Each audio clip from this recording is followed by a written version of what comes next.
ശ്രീ ആസിഫ് മുഹമ്മദ് വളരെ പോസിറ്റീവായി ഇപ്പോൾ നമ്മളിവിടെ രണ്ട് അതിഥികളും പറഞ്ഞതുപോലെ വലിയ പ്രതീക്ഷ നൽകുന്ന ഒരു ആവേശകാലമാണ് ഒരാഴ്ച ഇനി തലസ്ഥാനത്തുള്ളത്. പ്രത്യേകിച്ചും സിനിമയെ വളരെ ഗൗരവത്തോടെ സമീപിക്കുന്നവർക്ക് ലോക സിനിമയെ കൂടുതൽ അടുത്തറിയാനും പുതിയ സംസ്കാരങ്ങൾ മനസ്സിലാക്കാനും അതിജീവനത്തിൻ്റെയൊക്കെ മനുഷ്യത്വത്തിൻ്റെയൊക്കെ പുതിയ സന്ദേശങ്ങളും പാഠങ്ങളും ഒക്കെ മനസ്സിലാക്കാനും വളരെ ഗൗരവമുള്ള ചർച്ചകൾ നടത്താനും ഒരുപാട് സൗഹൃദങ്ങൾ ഉണ്ടാകുന്ന വേദിയാണ് ഈ ഫെസ്റ്റിവൽ വേദികൾ.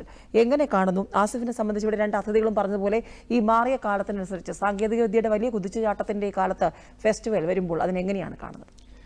തീർച്ചയായും IFFK എന്ന് പറയുന്നത് ഒരു കൾച്ചറൽ എക്സ്ചേഞ്ച് കൂടെയാണ്. അതായത് നമ്മളൊരു മൂവി സിനോപ്സിസ് ഒക്കെ വായിച്ചിട്ടായിരിക്കും പോകുന്നത്. അപ്പം നമ്മുടെ മനസ്സിലുണ്ടാവുന്ന ഒരു ചിത്രമായിരിക്കത്തില്ല നമ്മൾ ആ മൂവിയിൽ കാണുന്നത്. ചില സമയം നമ്മൾ എക്സ്പെക്റ്റ് ചെയ്തതിൻ്റെ മുകളിലോട്ട് ഈ ചിത്രങ്ങൾ പോകാറുണ്ട്. ചില സമയം നമ്മൾ വിചാരിച്ചതെന്ന് വ്യത്യസ്തമായിട്ടുള്ള രീതിയിൽ ചർച്ച ചെയ്ത് പോകുന്ന ചിത്രങ്ങളും ആയിരിക്കും. അതിൽ കൂടുതൽ നമുക്ക് IFFKയിൽ നിന്ന് കിട്ടുന്ന മറ്റൊരു കാര്യം ഈ പറഞ്ഞ പോലെ സൗഹൃദങ്ങളാണ്. ഈ സൗഹൃദങ്ങൾ സംഭാഷണങ്ങളായി മാറുന്നു. അത് ചിത്രങ്ങളുടെ സംഭാഷണങ്ങളാവാം, അല്ലെങ്കിൽ അതിൻ്റെ മേക്കിംഗ് സ്റ്റൈലിനെ കുറിച്ചാവാം, അല്ലെങ്കിൽ ഫ്യൂച്ചറിൽ ഇനി ഇതിലേക്ക് വരുന്ന മാറ്റങ്ങളെക്കുറിച്ചാകാം.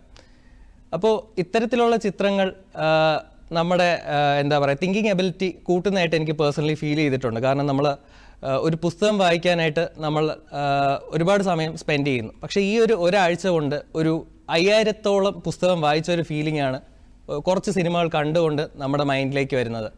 മാത്രമല്ല ഈ ചിത്രങ്ങൾ കാണുന്നത് വഴി നമുക്ക് ഈ പറഞ്ഞ പോലെ സിനിമ വളരെ ഗൗരവമായിട്ട് കാണുന്ന ഒരുപാട് പേരുണ്ട്. അവരുടെ ഒരു ചിന്താശേഷി വേറൊരു തലത്തിലേക്ക് ഉയർത്താനും IFFKക്ക് കഴിയുമെന്ന് ഞാൻ വിശ്വസിക്കുന്നു.